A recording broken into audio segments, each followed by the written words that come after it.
Сәлем достар, біздің каналымызға қош келдіңіздер.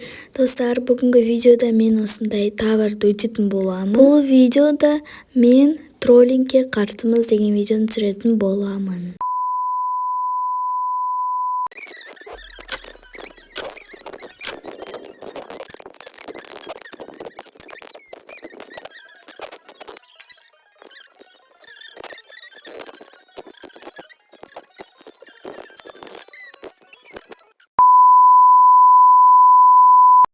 Троллинг ол қазіргі Роблокста бәріне таныс жағдай.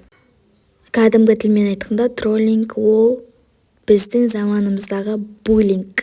Троллить ететін адамдар дегеніміз ол кәдімгі жақсы әшейін тавер өткісі келген адамдарға мешать етіп, олардың алдына тұрып алып, жамандық жасайтын адамдар десек те болады. Ал мен сол троллить ететін адамдарға қарсы шығатын боламын. Мен қазір кәдімгі адам сияқты тавер ойнаймын. На самом деле менде Magic Carpet осындай ұшып жүретін және слап сияқты зат бар. Оның көмегімен троллить еткен адамдарды ұра алатын боламын. Давайте қазір кім троллить ететінін көреміз. Біз видеоны бастаймыз. Давайте, кім троллить етіп жатыр екен? Что-то мына жақта троллинг бар сияқты. Жоқ, достар, мына көк киімдегі бала ол тоже мен сияқты троллингке қарсымыз деген видео түсіріп жатқан сияқты. Потому что барлығын құтқарып жатыр. Мен мына жақта адамдардың довериясына кіріп, оларға көрсетейін деп жатырмын. Міне мен жақсы адаммын деп, типа. Достар, мына ақ киімдегі адам мені құлатып жіберді. Мен оған Magic Carpet'імен барайын десем, ол менен қорқып қалды. Мені типа оны ұратынын білді да. Құрсыншы оны осындайда адамдар болады екен ғой деп, мына жаққа қайттан жақсылық жасауға келе жатыр. Осы көк киімдегі бала менің жақсылығын түсініп тұр. Потом өйстіп тұрып мені жіберіп жүргені қалай кетті. Мен оған жақсылық істеп тұрсам, ол мені құлатып жүрген ес. Қазір оған жақсылығын қайтарамыз. Итерейін десем итерілінбей кетті. Мына қызда бір жағаласып мені ұрып жібергені болмады. Сөйтіп барлығы мені талап шакалдап кетті ғой. Ой, мыналар қайқа кетіп қалды?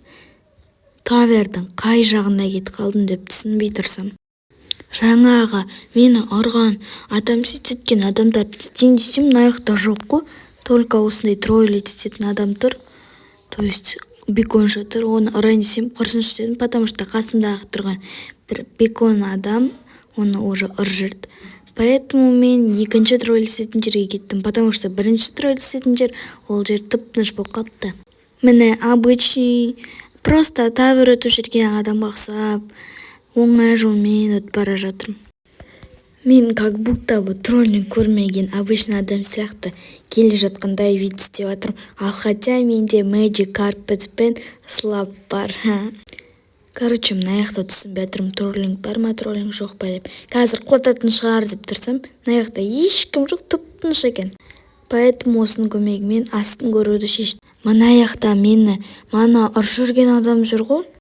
Сонда бұл менен преступник сияқты қашып жүрген сияқты. Мана естеріңізде ме? Ақ киімдегі бала мені құлатып жіберді. Поэтому мен осыны алдым да оны құлатып жібергенсің ғой. Маған бір тиіскен адамға 1000 рет кегімді алмасам болмайды. Мына бекон что-то мені құлатқысы келіп тұрды дедім. Бұл бала да менен қашып кетті. Сөйтіп бекон қолыма түсті да бетіне шапатақ етіп ұрып жүргенсің ғой. Уах. Сөйтіп достар, көзіме көрінген адаммен жағаласып жүрмін ғой. Мына бекондар бар ғой, мен подставить етіп құлатқысы келіп жүрген сияқты. Барлығын ұрайын деп жүрмін. Короче, жағаласпаған адам болмады ғой менде, достар. Что-то бірінші жер тып-тыныш екен деп екінші жерге баратырмын. Бірақ бірінші мына баланы ұстап алғым келіп тұрды. Именно мені неше рет подставить еткісі келді дедім да алдынан шығайын деп тұрдым. О, слишком ұзақ болып кетеді деп кішкене астына түстім. Айтпақшы, аяқты троллить ететін жер бар екен ғой. Мен, конечно, троллить ететін адам емеспін, бірақ осындай жерде троллить ету керек.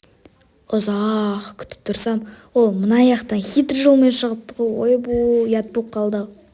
Сөйтіп беконды аңдып жүрдім десем де болады. Шпиониро голубиро сияқты. Чё-то мына жақта ішім пысып кетті дедім де ең төбесіне бардым. Мына жақтан да шығуға болады екен ғой. Мына жақта бітірсең тавер өтесің да потом осы жақтан любой қалаған затыңды алсаң болады. В общем, кайфқа. Чё-то достар, екі жерде тынышталып қалды ғой. Вообще троллей жоқ. Троллей еткен адамды көрмедім.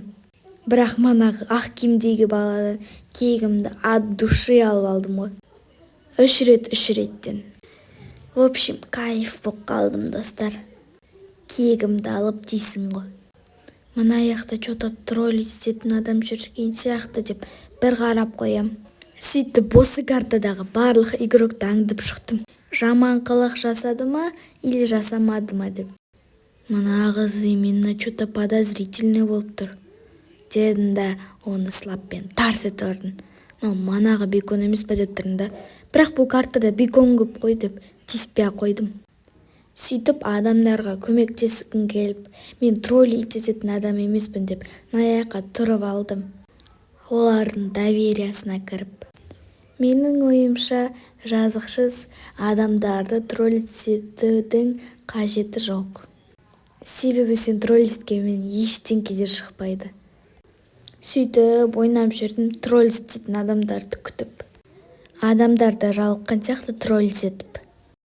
Ал достар, осымен біздің видеомызда соңына дейін жетті. Бұл видео сіздерге ұнаса, лайк басып тіркеліп, пікір қалдыруды ұмытпаңыздар. Кейбіреулеріңізге бұл ақыл болған шығар деген ойда. Адамдарды троллей етпеу деген сияқты. Келесі видеода кездескенше сау болыңыздар. Сәлем достар. Ну чё, сіздерге менің бүгін түсірген видеом ұнады ма? Ұнаса сіздерден лайк, пікір және тіркелу. Достар, менің сіздерге айтатын бір жаңалығым бар. Ол жаңалық мынандай.